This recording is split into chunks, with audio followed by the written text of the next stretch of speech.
Rain soaked the playground long after sunset, turning the swings into slow, creaking silhouettes. Daniel tightened his jacket around his daughter's scarf, which he still carried out of habit, and locked the gate behind him. Being a single dad meant routines were sacred. Work, dinner, bedtime stories. But that night, something broke the pattern. A faint cry drifted from the far end of the park. He followed the sound to a small girl curled beside the slide, her dress muddied, her shoes mismatched. She couldn't have been older than 6. When she looked up, her eyes were wide but strangely calm. "I can't find my mom," she whispered. Daniel crouched beside her. "What's your name?" "Lena." He called the police, but the storm had flooded roads across town. They told him to keep her safe until someone could come, so he did what any exhausted but soft-hearted parent would do. He brought her home. Lena ate quietly, studied the framed photos on the shelf, and asked careful questions about Daniel's daughter who had passed away 2 years before.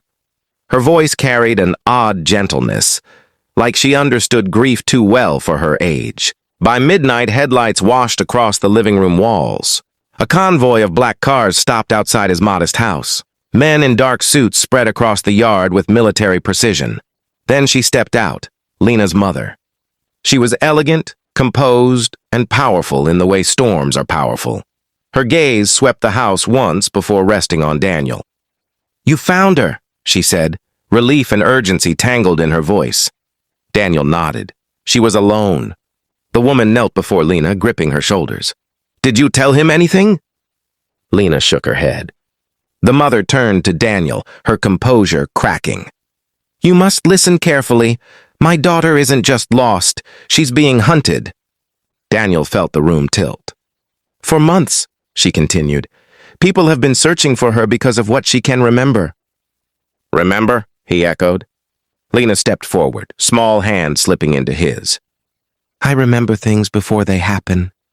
Thunder rolled overhead, rattling the windows. The mother's voice dropped to a whisper. "Tonight, she remembered you." Silence pressed against the walls. Daniel looked down at the child beside him, thinking of routine, of quiet nights, of safety he believed he could control.